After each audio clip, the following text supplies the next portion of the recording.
СДСМ уште еднаш на дело ја демонстрира својата лицемерност и неодговорност.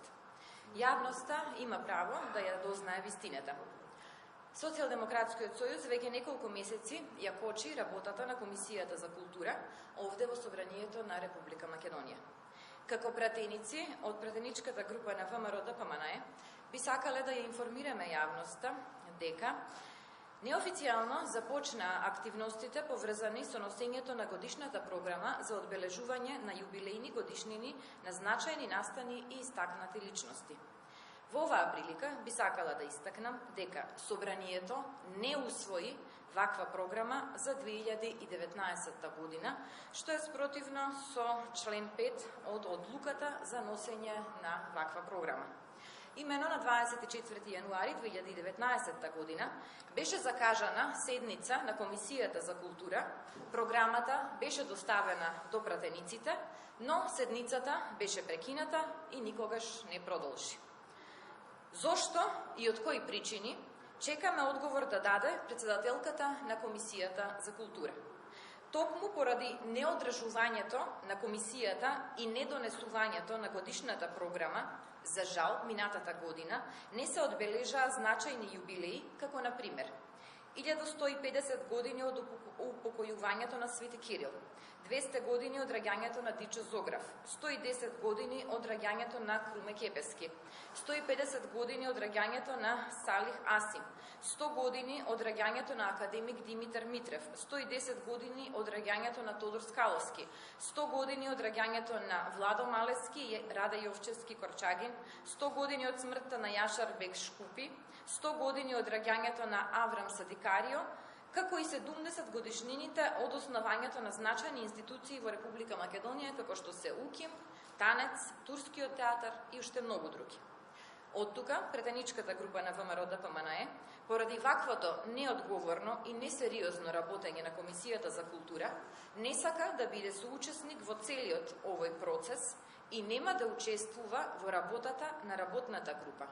Својот став ќе го искажеме на седницата на комисијата, доколку некогаш таа се закаже и одржи. Во оваа прилика исто така сакаме да информираме јавноста и за уште едно блокирање на работата на Собранието од страна на ова владеачко мнозинство. Имено, откако најпрвин оставивме доволно простор и време, сега како пратеничка група мораме да ја информираме јавноста и да реагираме дека до председателката на Комисијата за култура и до господинот Талат Џафери за крајно неодговорното однесување поврзано со непродолжувањето на надзорната расправа организирана на наше барање, а која се однесуваше на културните политики и начинот на донесување на годишната програма на Министерството за култура за проекти од национален интерес со посебен осврт на реализацијата на програмата за 2018 година. И покрај нашите заложби за одржување на уште едно продолжение на оваа надзорна расправа, како би се сослушале и сведоците кои што се директни корисници на средствата од годишната програма, но и како би можеле да донесеме соодветни заклучоци за оваа проблематика, сепак продолжение на оваа надзорна расправа не беше закажано. За жал, најверојатно, партиските наредби во врска со оваа надзорна расправа биле поприоритетни и посилни, отколку незиното продолжување и овозможувањето на поширока дебата на оваа тема во Собранието. Очигледно е дека Социјалдемократскиот сојуз и владеачкото мнозинство бегаат од дебати и се плашат од судот на јавноста. Нашата цел како пратеници на ВМРО-ДПМНЕ е искрена.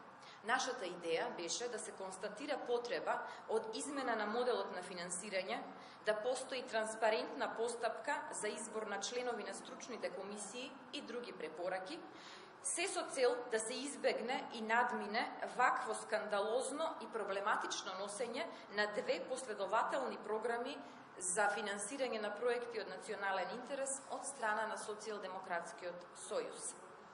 Но и овој процес е блокиран и закочен и пратениците кои поставуваа прашања на надзорната расправа се уште ги немаат добиено писмените одговори од страна на повиканите сведоци. Пратеничката група на ВМРО-ДПМНЕ ја информира јавноста за уште еден случај на девалвирање на институцијата Собрание на Република Македонија. Воедно, иако упативме официјално барање, Комисијата за култура од нејасни и неразбирливи причини се уште одбива и не закажува седница на која ќе се разгледува состојбата со статусот на Охрид во УНЕСКО, што впрочем е еден од усвоените заклучоци на Комисијата на секои 3 месеци да се одржува ваква седница. Затоа, уште еднаш, јавно ја повикуваме председателката на Комисијата за култура да ги закаже овие седници, затоа што, барем во областа на културните политики, треба и мора да делуваме заеднички и да се издигнеме над личните и партиските интереси. Воспротивно, доколку не го направи тоа, на тој начин ќе покаже и докаже дека СДСМ за оваа партија, за ова владеачко мнозинство не се важни ниту граѓаните, ниту дебатите во собранието, ниту пак националните интереси од областа на културата. Туку важни се само нивните теснопартиски интереси и калкулации.